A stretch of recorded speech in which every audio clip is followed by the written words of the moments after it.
Час дня в Украине. Главное событие первой половины четверга, 30 ноября, прямо сейчас. В студии Маргарита Потапова. Национальное антикоррупционное бюро снова борется с Генпрокуратурой. Правда, на этот раз в конфликт втянули еще и Службу безопасности Украины и Государственную миграционную службу. СБУ задержала детектива НАБУ при попытке передачи взятки первой замглаве миграционной службы Дине Пимаховой. 15 тысяч долларов чиновницы передавали якобы за легализацию нескольких иностранных граждан. По словам Дины Пимаховой, она не знала, что взятку ей предлагает детектив НАБУ. Но, уверяет, на деньги не соблазнилась и обратилась с заявлением в СБУ. Він продовжив таке пропонування, але ж при цьому зазначив, що за це може бути певна грошова винагорода. Після того я йому зазначила, що за такі дії передбачена законом відповідальність. Але ж він мені сказав, що тоді я буду вимушений звернутися до інших осіб. І в заяві у мене зазначено, що це Сергій Тітенков, представник фонду арабського інвестиційного Мубадала. Я абсолютно не знала, що він є представником або працівником Національного антикоррупційного бюро. В свою очередь, НАБУ действия силовиков назвала диверсией. Мол, СБУ и Генеральная прокуратура вмешались в спецоперацию бюро, которая хотела выявить участников организованной преступной группировки в Государственной миграционной службе. В антикоррупционном бюро утверждают, их детектив работал под прикрытием, и именно Пимахова требовала у него 30 тысяч долларов взятки. И операцию НАБУ силовики сорвали во время передачи первой части денег. Директор НАБУ Артем Сытник и руководитель специализированной антикоррупционной прокуратуры Назар Холодницкий предполагают, что генпрокурор Юрий Луценко мог быть не полностью осведомленным в деталях их спецоперации, а потому сегодня они пошли на разговор в ГПУ, чтобы лично просветить Луценко. На жаль, це вчорашнє розслідування, воно має негативні наслідки для нашої операції, і вона фактично припинена, на жаль. І всіх фігурантів, яких ми вели, ми вже задокументувати не зможемо. Ми сподіваємося на взаємну співпрацю Генеральної прокуратури і відкритість таку, яку ми надаємо в наших провадженнях. Тут є дані вже розголошені, ми як прокурор дали дозвіл на розсекречення необхідних документів.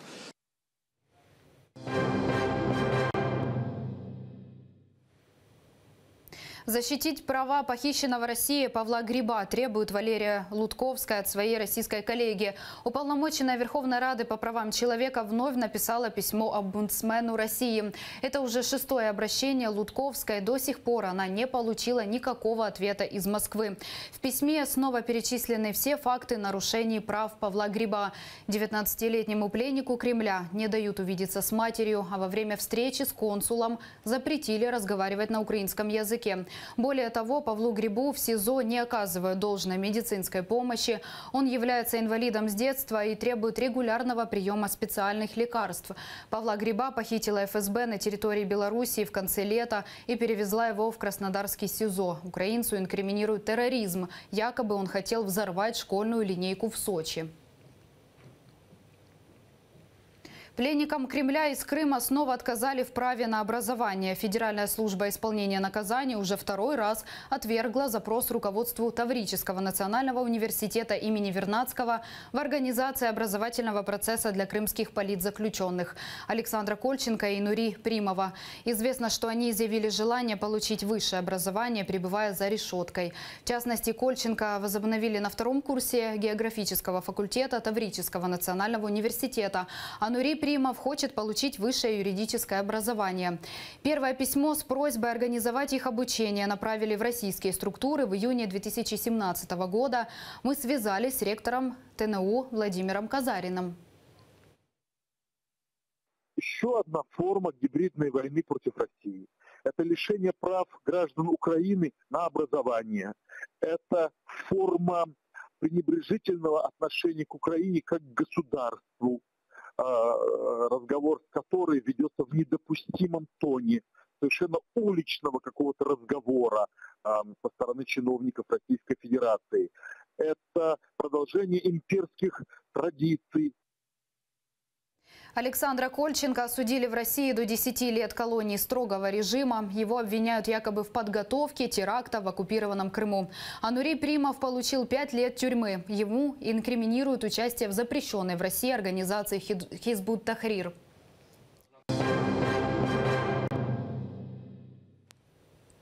Вильнюс таки передаст Киеву оружие на 2 миллиона евро. Литовское правительство одобрило постановление, предложенное Министерством обороны. В этом документе говорится об оружии и боеприпасах, которые армия Литвы использовала для перехода на стандарты НАТО. Литовское правительство подарит Украине более чем 7 тысяч автоматов Калашникова, а также почти 2 миллиона патронов к ним, 80 пулеметов и более 10 минометов. В то же время и США не исключают возможность поставок в Украину летального оружия. По крайней мере, об этом накануне во время брифинга заявила официальный представитель Госдепа США Хизер Науэрт. Соединенные Штаты очень внимательно следят за ситуацией в Украине. Мы пока не поставляем Украине оружие, но мы не исключаем этого. Больше ничего вам не могу сказать по этому поводу. Германия выделит дополнительно 750 тысяч евро на гуманитарные проекты в Украине.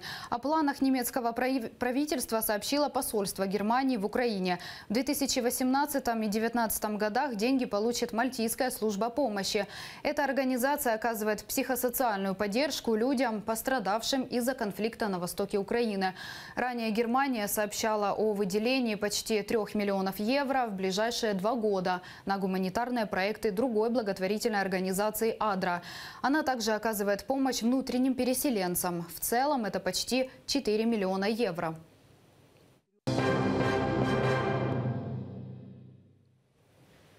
В Турции 28 военнослужащих приговорены к пожизненному заключению. Все они участвовали в попытке путча летом прошлого года. Их всех обвинили в посягательстве на конституцию страны. В ночь на 15 июля в Стамбуле группа турецких военных попыталась совершить переворот и отстранить от власти президента страны Реджепа Таипа Эрдогана. Тогда в столкновениях в Турции погибли почти 2500 людей. Попытка переворота в конце концов провалилась. За решеткой оказались 50 тысяч человек. Аресты продолжаются до сих пор. Лишь накануне в Турции выдали ордеры на задержание еще почти 3500 военных. Режим КНДР будет полностью уничтожен в случае войны с Америкой. Об этом заявила постоянный представитель США в ООН Ники Хейли на экстренном заседании Совбеза, которое созвали из-за вчерашнего запуска ракеты Северной Кореи. Ники Хейли отметила, что диктатор КНДР сделал свой выбор и этой провокацией вплотную приблизил свою страну к войне с США. Мы никогда не искали войны с Северной Кореей и сейчас не ищем. Если война начнется, это произойдет только из-за продолжающихся актов агрессии со стороны КНДР. И в случае войны, не сомневайтесь, северокорейский режим будет полностью уничтожен. И на этом у меня все новости. Сейчас мы переходим на трансляцию пресс-конференции столетия Курултая.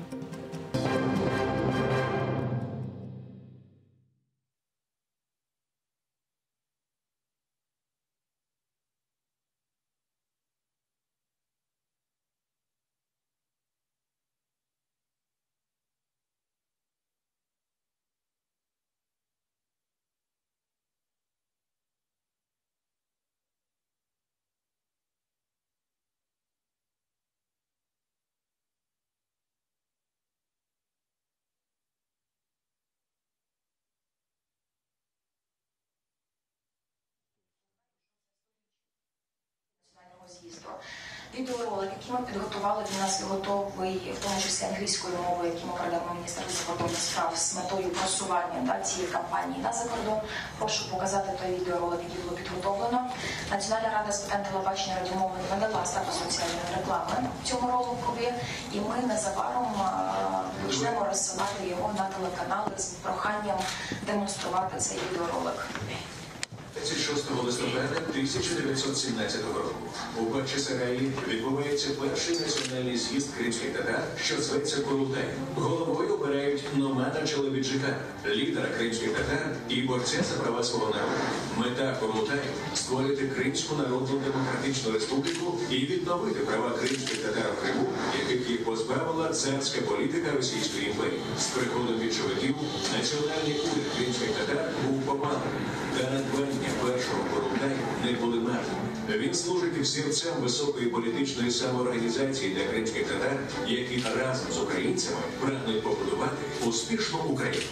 26 Дуже дякую. Це тривалість ролика 40 хвилин, якраз співпадає з тим стандартом, який передбачає соціальна реклама. Ми сподіваємося, дорогі журналісти, що ви підтримуєте, тому що якість контенту достатньо висока, і я думаю, що цей ролик може демонструвати на загальні національні ЗМІ, не тільки нішових, які сьогодні є такими хабами адвокації Криму.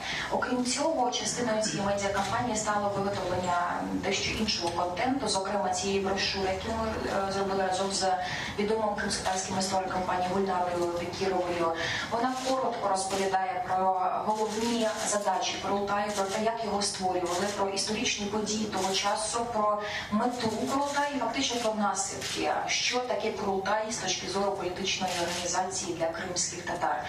Вона буде роздана під час всіх заходів, які протягом тижня, кількох тижнів ми будемо бачити з нагоди сторіччя, про які пан Рифат Бій розкаже нам дещо більш детально. І в тому числі такий інформаційний листівочка, вона дуже коротко, вона якраз передбачає головним читачем цього зайнятих депутатів, політиків, які не зможуть виокремити півгодини, годину на читання такої брошури 20 сторінок. Тому ми полегшили максимально задачу. Ми спростили однією такою сторіночкою, написали основні факти і речі, які варто знати про Курултай сьогодні українським можновладцям. Тобто сьогодні головний читач цієї сторіночки, фактично інформаційної, це політики, активні люди, які не мають часу поглиблено вивчати важливі, як на мене, події, історичні факти.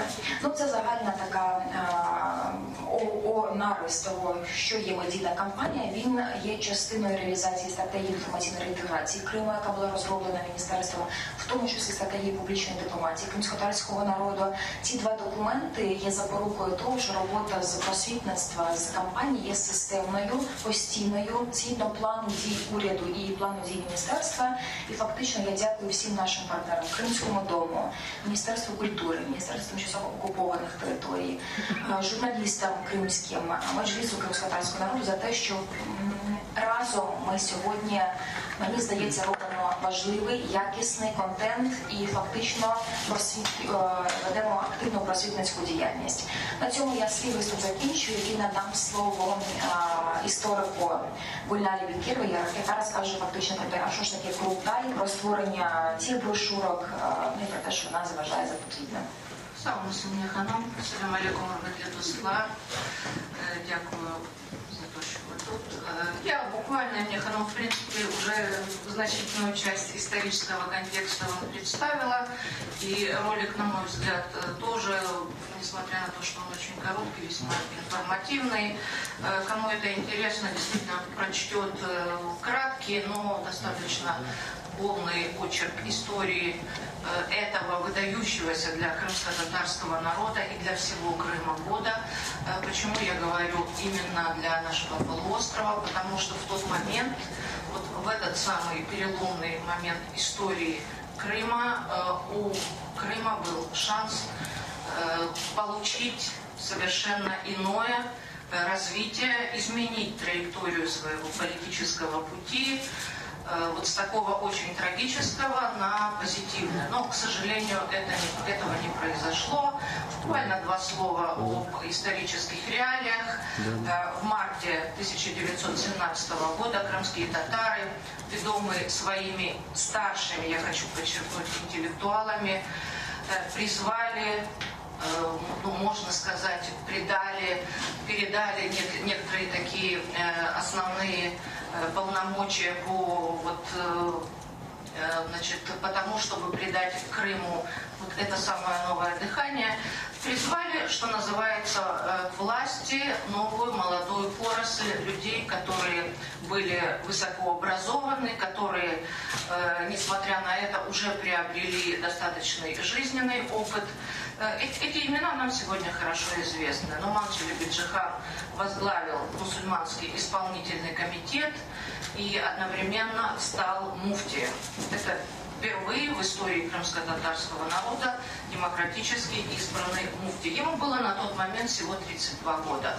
Его ближайший соратник Джафер Сейдамет, он был еще моложе, ему было на тот момент 28 лет. Это человек, который учился в Сорбоне, это интеллектуал.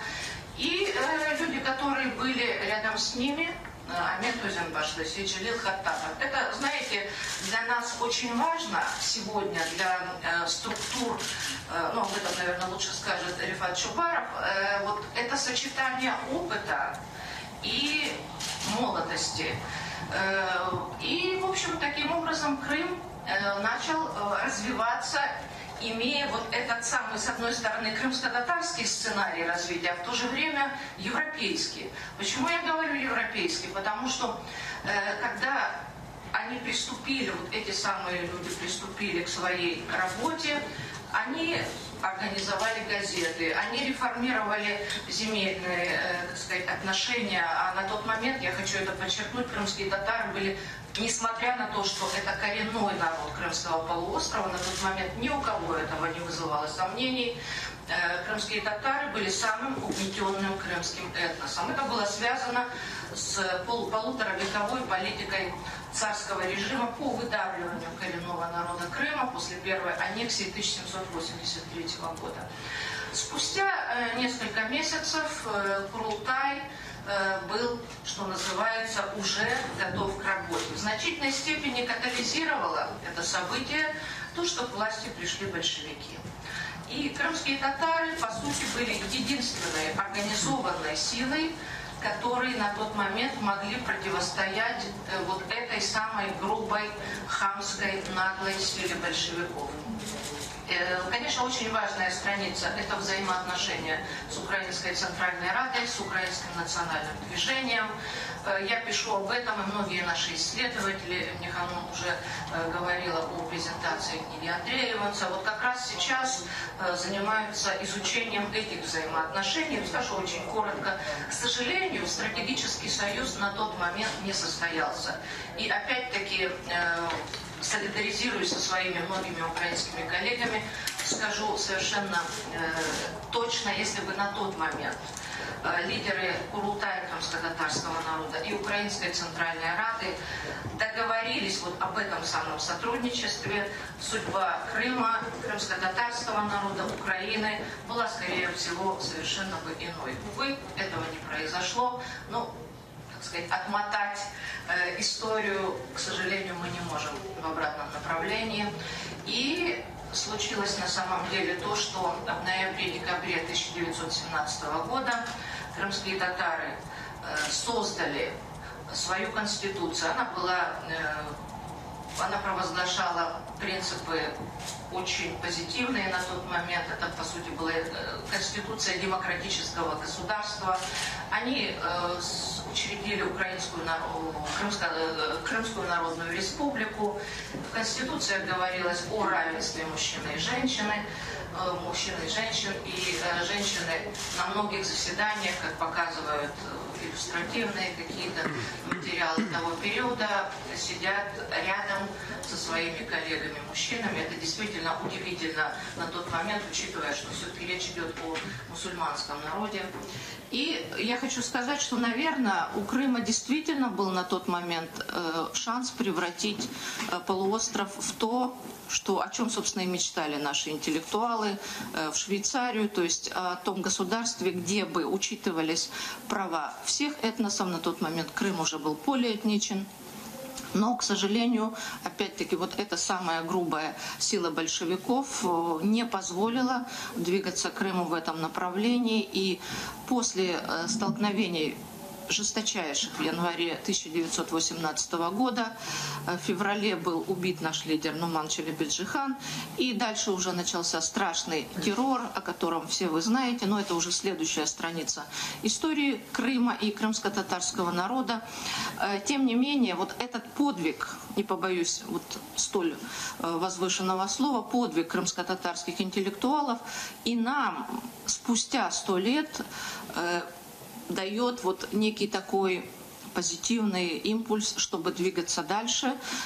История, конечно же, всегда движется поступательно, хотя иногда этносы должны оглядываться назад, вспоминая в том числе и трагические свои страницы, но, что называется, во имя будущего. Я думаю, что вот именно по этой причине мы сегодня вспоминаем вот этот героический 1917, начало 1918, когда наши по сути, отцы пытались придать Криму новий шанс, нове дихання. Çok sağ olun.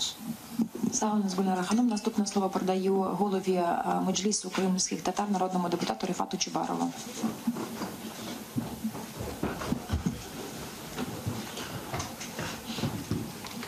Я більше скажу про практичну сторону справи.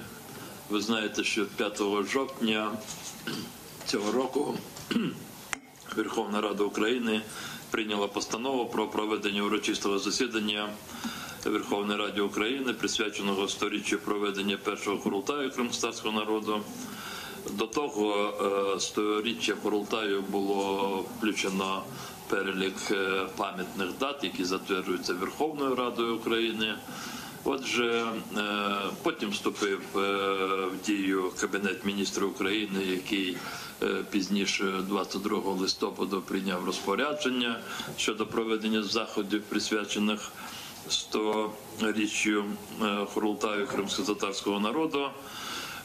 Хотів би проінформувати громадськість через вашу допомогу засобів масової інформації. Основні заходи, які будуть проводитися тут, на материковій Україні, 6 грудня, це середа, о 15 годині в день починається урочисте засідання Верховної Ради України, присвячене 100-річчю першого Курултаю кримськотатарського народу. На це урочисте засідання запрошені дипломати дипломатичних установ, акредитованих в Україні, провідні українські політичні, громадські діячі, чинні депутати Верховної Ради, депутати попередніх скликань, які тим чи іншим чином в своїй діяльності займалися вирішенням питань Криму, таке інше. Приїде велика група наших співвітчизників, громадян України з Криму. Ми запросили представників кримськотатарської діаспори. Будуть присутні муфтії Польщі, Литви, Румунії. Ви знаєте, і про це, можливо, тут говорилося, але те, що тут написано, здається точно, що муфтій мусульман Криму і перший муфтій Нуман Челебеджихан, який був обраний в березні 1917 року, і муфтіят Криму, і муфтій опікувалися мусульманами Литви, Польщі, Румунії. І ми їх запрошуємо зараз на це засідання. Сподіваюся, що все це буде транслюватися, і просив би представників засобів масової інформації заздалегідь акредитуватися на цьому заході. Після урочистого засідання буде прийняття дипломатів, громадських політичних діячів, прийняття з нагоди 100-річчя Курултаю кримськотатарського народу від імені Меджлісу кримськотатарського народу. Буде можливість, особливо нашим співвітчизникам, які приїдуть з різних куточків світу, поспілкуватися між собою. На другий день, 7 грудня, буде проводитися міжнародна наукова конференція «100-річчя першого Курултаю кримськотатарського народу. Минуле, сьогодення, майбутнє». Ця конференція розпочне свою роботу 7 грудня о 10 вранці в Києво-Могилянській академії. Ми ще додатково будемо надавати інформацію щодо доповідачів, але на сьогодні можу сказати, що провідні вчені українські, які займаються вивченням цієї доби, і, зокрема, Криму, вони вже надали свої пропозиції щодо презентації своїх робіт, які вони вже заздалегідь підготували, і ми після того, як будуть проведені і урочисте засідання, і ця згадана конференція, сподіваюся, першому півріччі 2018 року все це видамо окремим таким виданням. Хочу сказати, що деякі заходи вже відбулися, і сказала і мені Ханум, вона згадала цю книгу «Не заросте», Боже мій, зараз переклад, як це буде, «Не заросте травою поля бою». Це, да, ну, татар-джаблем, кримськотатарську я знаю, бо це книга Кандема Юнуса, на жаль, покійного, але я, користуючись нагодою, хотів би сказати велику вдячність нашому досліднику українському Юрію Косенко, який переклав цю чудову, написану кримськотатарською мовою книгу. Вона носить такий, знаєте, історично популярний характер. Там є твори, які, можна сказати, художніми. Це був прорив, коли Юнус Кандиб на початку 2000 року це все написав. І передмова до цієї книги написана паном Мустафою Джемілєвим, післямова кримським істориком Андрієм Іванцем. Отже, презентація днями її відбулася, і ця книга також, сподіваюсь, ми встигаємо все. Вона буде вручена кожному учаснику урочистого зібрання, яке відбудеться 6 грудня. Воно розійдеться по всьому світові українською мовою. На сьогодні одне із повних таких досліджень.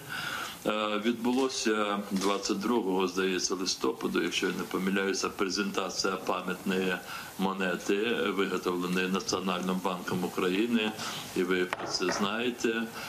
Чудова виготовлена монета, і вона також буде вручена багатьом зарубіжним і учасникам цих заходів.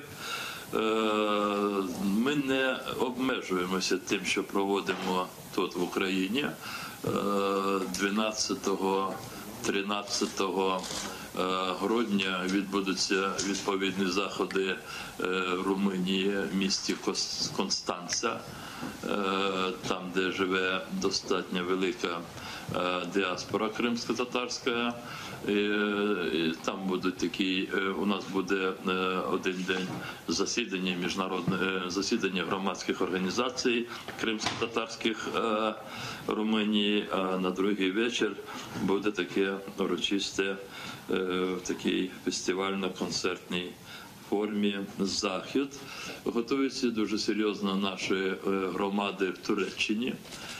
15-16 грудня там також в Анкарі відбудеться низка заходів з залученням дипломатів, провідних вчених турецьких. Будуть запрошені також гості з України і деяких інших країн. Отже, це всі ті заходи, які ми в таких існуючих умовах окупованості Криму, спромоглися підготувати і презентувати найближчі дні і українському, і суспільству, і міжнародним організаціям, і всім, хто цікавиться і опікується кримською тематикою. Я можу ще сказати до того, що зрозуміло, що ми, бачите, я вам казав, що і Конституція, вибачте, і конференція, вона називається «Сторіччя Курултаю. Минуле, сьогодення, майбутнє». Я можу трошки відкрити таку завісу, ну це не завіса, вибачте, приоткрити, можливо, те, що ми ще не презентували такі в цілісній формі. На минулому тижні робоча підгрупа Конституційної комісії вже підготувала цілісний текст змін і доповнень до Конституції України, до розділу 10, який називається «Автономна Республіка Крим». Зараз цей текст спрямовується до членів робочої групи, це 25 членів Конституційної комісії і залучені експерти, в тому числі члени Меджлісу кримськотатарського народу. І потім ми плануємо, і це все це має відбутися в грудні, щоб це було винесено на обговорення Конституційної комісії України. І хотів би сказати, що там є в нашому підготовленому цілісному тексті є і норма, яка передбачає збереження такої інституції кримськотатарського народу в тій автономії, яка буде діяти на деокупованій кримській землі. І я просто зачитаю, як цей пункт він звучить. Вищим представницьким органом кримськотатарського народу є Курултай кримськотатарського народу, який формує Меджліс кримськотатарського народу, котрий здійснює повноваження, визначені Курултаєм кримськотатарського народу. Мені здається, от таким одним реченням, але дуже змістовним, ми намагаємося, скажімо, завершити той процес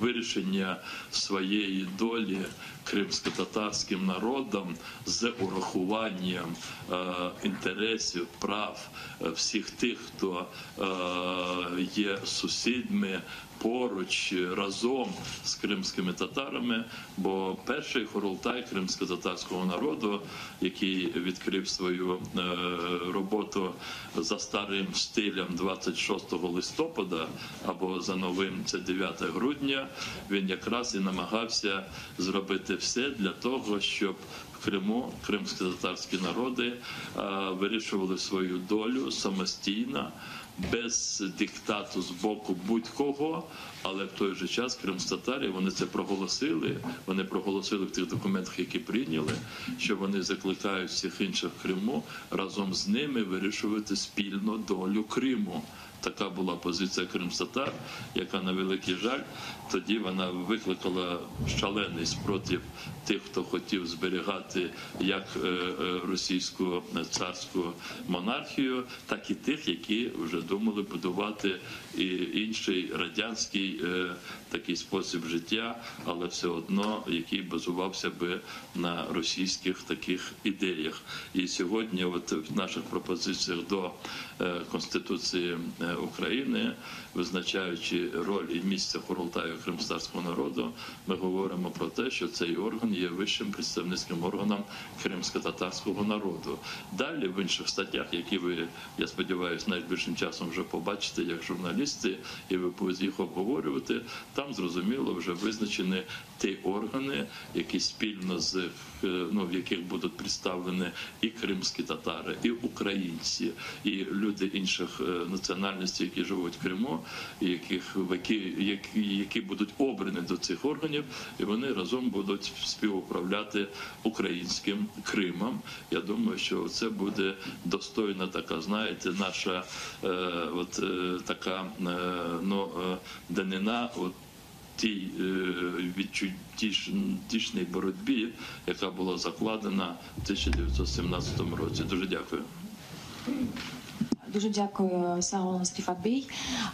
Надам слово пані Наталії Шевадзе, піар-директору Кримського дому, і резюмуючи буде Гаяна Юксель, тому що в неї є так само кілька роликів показати. Пані Наталя, будь ласка, вам слово. Дякую, Емінія Ханум. Власне, Кримський дім до 100-річчя Курултаю підготував спеціальну фотовиставку.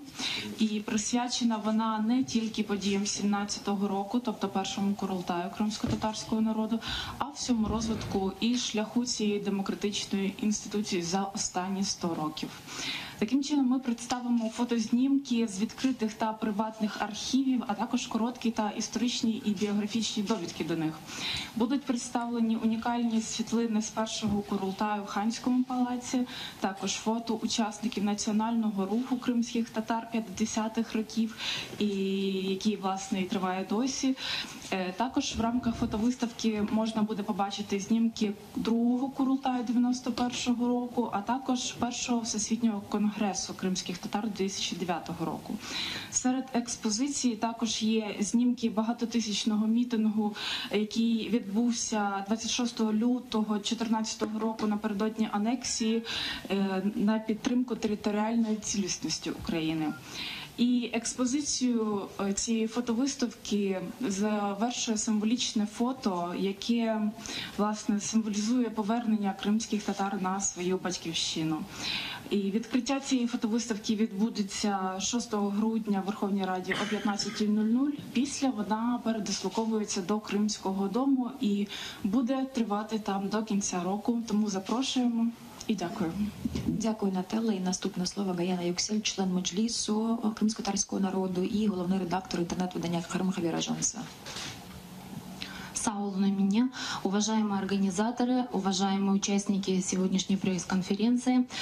В эти дни мы отмечаем 100-летие со дня проведения Курултая крымско-татарского народа, события очень важного в истории крымских татар, Крыма, в истории Украины и в истории национально-освободительной борьбы, которая имела место быть на месте падения Российской империи в начале 20 века.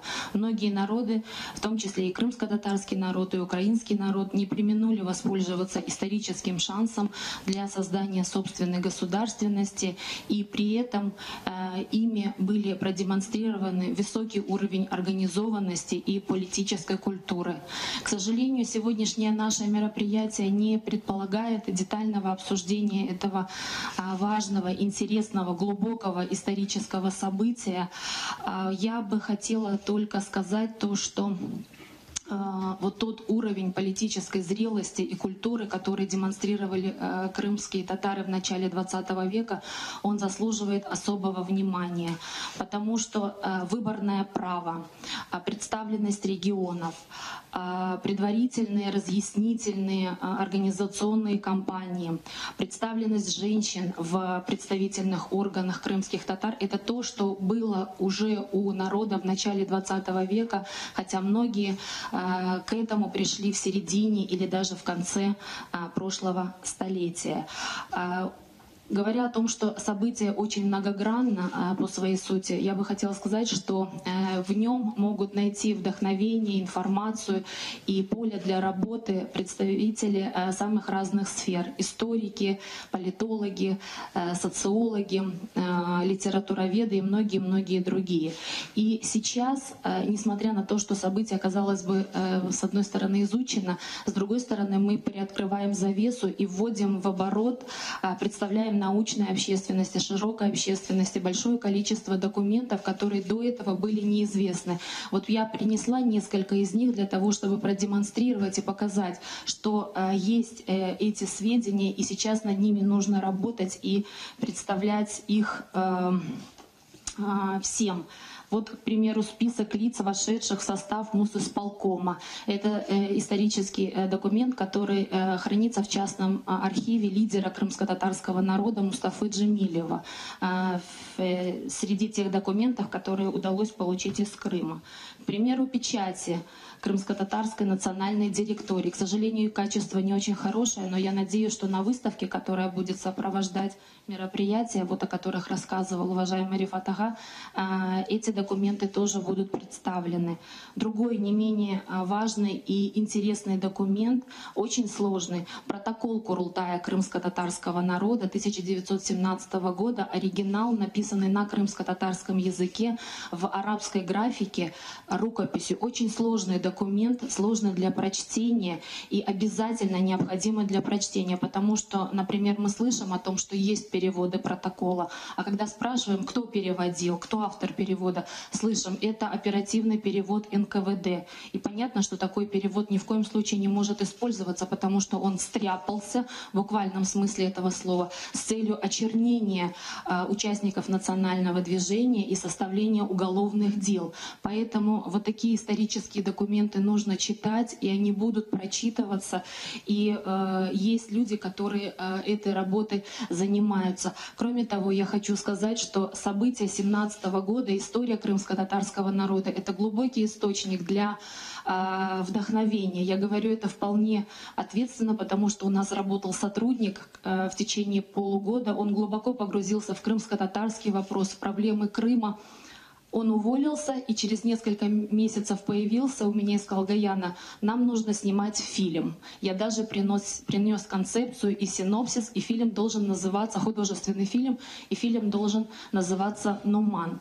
Но это вот такая вот небольшая черта или деталь и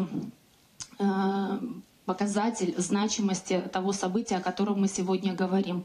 В контексте сегодняшней работы, которая проводится, я, наверное, больше буду представлять крымский пул и журналистов-практиков, которые сейчас работают над созданием информационного контента и наполнением информационного поля сведениями о Курултае крымско-татарского народа. Готовятся мои коллеги, я знаю, что делает фильм телеканал АТР, готовится такой ресурс, как Крым Реалии. Мы, в данном случае я имею в виду информационное агентство «Крымские новости», Крым Хабер Ажансы и радио Хаят, тоже очень ответственно подошли к этому значимому событию. Помимо того, что мы делаем свой фильм на 8 минут, который рассказывает о историческом событии, мы подумали о том, что нужно сделать для того, чтобы осветить данное событие. И, собственно говоря, вдохновение и идеи дает сама действительность. Очень многие гости, которые приходят к нам на радио, с которыми мы общаемся, они спрашивают: а что такое Курултай? Почему он так значим для вас? Почему вы отмечаете это событие? И мы подумали о том, что хорошо бы было создание серии роликов, в которых бы мы сами попытались рассказать о том, что для нас значит Курултай и что это такое. И это оказалось созвучно с идеей члена Конгресса, исполнительного комитета Всемирного конгресса крымских татар Айли Бакалы, которая тоже предложила такую идею о том, чтобы создать ролик «What does the Kurultai mean to you?» Что Курултай значит для тебя? Универсальная формула, которая может использоваться для разных групп. Можно спросить у молодежи, можно спросить у представителей диаспоры.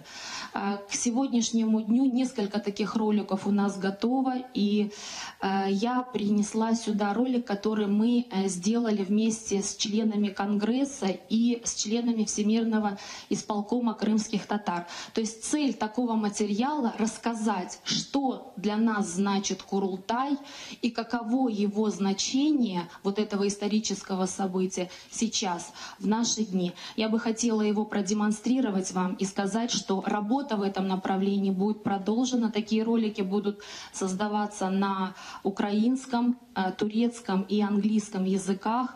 И сейчас мы эту работу ведем. Если можно.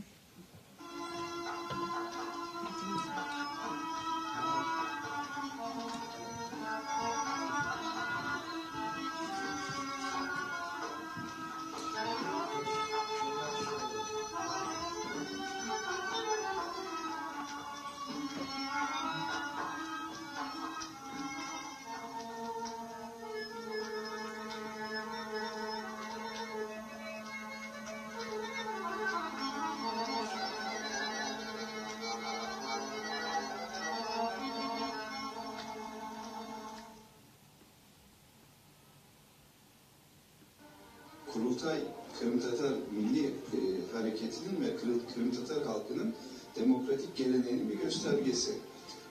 Bu çok önemli. Sürgünden dönen bir halk, bağımsızlığı olmayan bir halkın demokratik geleneği sürdürmesi dünyada belki de tek örnek. Kurultay – це є формалізація цих наших мрій.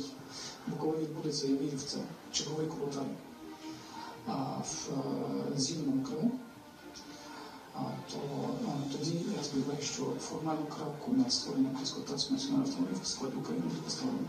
Автономія, яка нам потрібна для того, щоб зберегти як народ. Kurultay – это, в принципе, высший орган крымско-татарского народа, и я считаю, что возобновить его созыв просто необходимо. Kurultay – это сила, Kurultay – это вдохновение, Kurultay – это народ, который идет впереди, и проблемы народа решаются вместе. Когда мы говорим о Kurultае, мы говорим об истории, мы говорим о высоком уровне политического развития нашего народа, мы говорим о том, что мы самоорганизованы. The Crimean Tatar Kurultai holds a profound meaning for the indigenous Crimean Tatars of Crimea and Ukraine, one of which is their right to self-determination. Любой народ, если считает себя народом, имеет соответствующие институты в виде съездов и парламентов. Kurultay – это наш съезд, наш парламент. 1917 senesinde yapılan Kurultay'ı Kırım Tatar tarihinde çok mühim bir vakiadır. Çünkü o zaman Kırım Tatar halkının devletçiliği kuruldu ve Kırım Tatar parlamentosu meydana getirildi. Kurultay для меня это продолжение национального движения. Kurultay – это место, где решаются наши самые главные проблемы. И самая главная особенность Kurultay, что это выборный представительный орган. Для народа это орган национального самоуправления. Для меня это тот орган, который отождествляется с властью, с представительной выборной властью. Цінність Kurultаю взагалі переоцінити не можна. Це, якщо казати про початок 20-го століття, це певний етап кримсько-татарської національної держави. Отже, кримськотатари на той момент вони продемонстрували всьому світові своє стрімління щодо вирішення власної долі, щодо побудови в Криму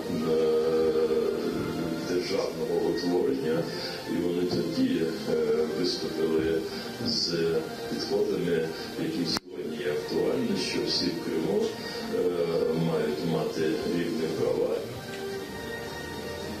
Kurultay gelecek Kurultaylarda büyük destek oldu. Biz olabildiğince doğru yolu başladık. Şimdi de eğer biz zamanında Kurultay kurmadan olsaydık, Kurultay tarafından seçilen meclisimiz olmasaydı çok insanlara bir şey olmayacaktık. Ve şimdiki olay burada. Kırım'da halkın arasında birlik sabah olmayacak.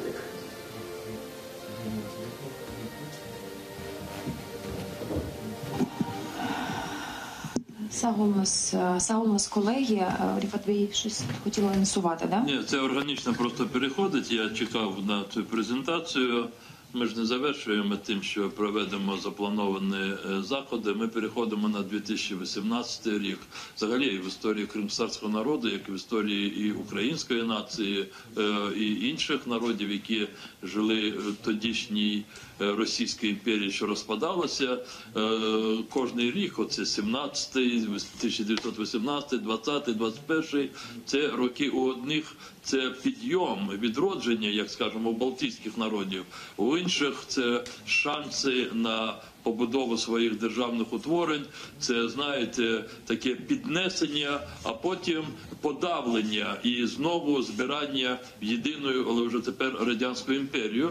І тому є дуже багато інших пам'ятних дат, які переходять на 2018 рік, а деякі з цих дат для нас беруть початок ще 19 столітті. І хочу сказати, що саме виходячи з святкування сторіччя Курултаю, ми оголошуємо конкурс студентських робіт, студентських наукових робіт, присвячений сторіччю першого Курултаю кримсько-татарського народу. Цей конкурс, він оголошується з 1 грудня 2017 року і проводиться до 25 березня 2018 року. Ми хочемо підсумувати результати і оголосити їх на 10 квітня. 10 квітня – це День кримсько-татарської журналістики. Цей день ми, здається, Гаяна зараз згадає, в 2007 чи 2008 році, коли ми зібралися і ми встановили це Бахчисараї Криму. Тут є ще люди, які були ініціаторами цього такого підходу, бо в 2018 році виповнюється 135 років виданню газеті «Терджиман», який розпочався видаватися Ісмаїлом Гаспринським. І 135 років ми відмічаємо у 2018 році і хочемо в цей день, 10 квітня, і підсумувати результати всеукраїнського конкурсу студентських наукових робіт, які от ми оголошуємо з 1 грудня, продовженням до 25 березня. Тематика вся пов'язана з Курултаєм кримсько-татарського народу. Я зачитаю буквально декілька напрямків. Вони сьогодні вже ввечері будуть надруковані на ресурсах і Меджлісу кримсько-татарського народу, і інші, я сподіваюся, ресурси їх передрукують. Мова там буде йти в цих роботах про передумови створення першого Курултаю кримсько-татарського народу, хід і рішення Курултаю, Кримська Народна Республіка і Кримсько-татарський національний уряд, директорія, основні закони, Конституція, державна символіка, Номан Челебіджихан, як один із видатних постатей першого Курултаю, значення, сучасний контекст першого Курултаю. Я зараз просто озвучив деякі параметри, які нам надаються в межах цього конкурсу. Ми створюємо конкурсну комісію, в яку входять члени Меджлісу кримськотатарського народу, але здебільшого там є фахівці, історики, журналісти. Ми запрошуємо туди деяких урядовців, зокрема пані Еміне Джепар, яка тут поруч, пан Курчі Юсуп, перший заступник міністра з питань тимчасово окупованих територій. Ми запрошуємо туди і істориків Громенка Сергія, Бекірова Гульнару, Вітровича Володимира. Ну, там буде Чийгоз Ахтем, як заступник голови Меджлісу, Юксель Гаяна, яка поруч. Я, можливо, не всіх прочитав, але така буде конкурсна комісія. Но ми встановлюємо дуже символічні такі призи для переможців. Це дійсно символічно, але ми хочемо, щоб кожне устремління і зусилля людей, воно яким чином відзначалося. Перше місце – це 5 тисяч гривень, друге місце – 3,5, третє місце – 2,5 тисячі і 5 заохочувальних премій в розмірі 1000 гривень кожна. Сподіваємося, що це зацікавить українських студентів, незалежно від того, де вони навчаються, або тут, на материковій Україні, або в вишах окупованого тимчасово Криму, або в вишах зарубіжних країн, але вони є українцями. Дякую. Сагнос Ріфатбей, і так фактично наша прес-конференція вже добігла до кінця. Я резюмую, зачепившись за фразу від Гульнари Бекірової, яка сказала, що стратегічний союз тоді на початку 20-го сторіччя, коли були перемовини між представниками Курултаю і Центральної ради, директорії Української Народної Республіки, вони тоді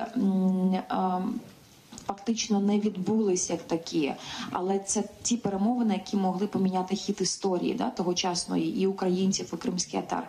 Дійсно, час назад відмотати не можна, але можна прожити теперішній час, мені здається, вже трохи з іншою свідомістю і знанням того урока історії, який нам преподнесла большевістська Росія, комуністична Росія згодом. Мені здається, що сьогодні союз кримських татар та українців є природнім, логічним, тим, якого вимагає час, бо перед нами є сьогодні одна загроза. Загроза під назвою Російська Федерація. І збереження територіальної цілісності для України є ключовим пріоритетом і внутрішньої, і зовнішньої політики. А тому цей союз, я впевнена, має посилювати цю позицію і працювати на те, аби задачі були виконані. Дякую, колеги. Якщо є запитання, будь ласка. Якщо немає, всім бажаємо гарного дня. Дякуємо за участь.